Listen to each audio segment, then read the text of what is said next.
Start.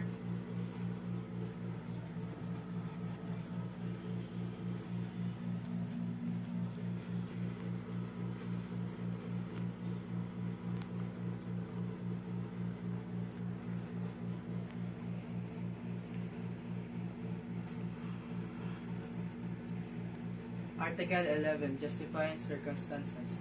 The following do not occur in any criminal liability. First paragraph. Anyone who act in defense of his person or right provided that the following circumstances occur. First, unlawful aggression. Second, reasonable necessity of means employed to prevent or repel it. Third, lack of sufficient provocation of the part of the person defending himself. Second paragraph. Anyone who act in defense of the person or right of his spouse, ascendant, descendant, legitimate, natural, or adopted brother or sister,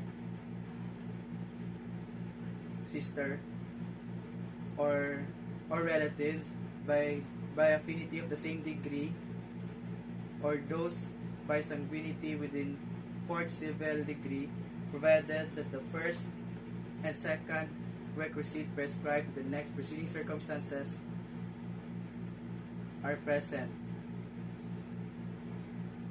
and further requisite in case that the provocation was given by the person attacked, then the one making defense has no part therein. Third paragraph.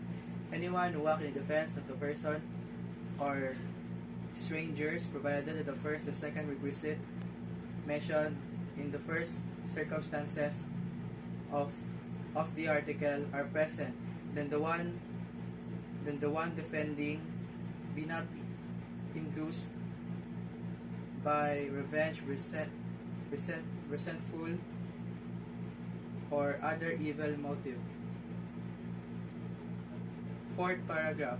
Anyone who, in order to avoid evil or injury, does an act that causes damage to another, provided that the following circumstances are present. Provided that the following requisites are present.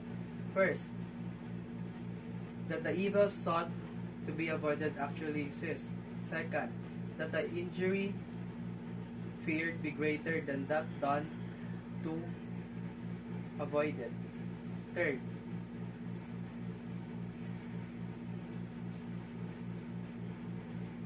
that there be no other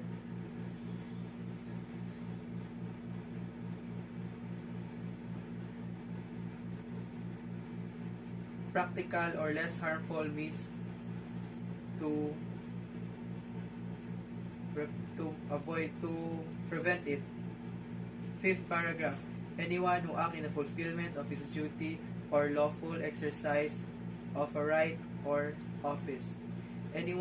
Sixth paragraph and lastly the sixth paragraph. Anyone who acts in obedience of an order issued by a superior for lawful purposes.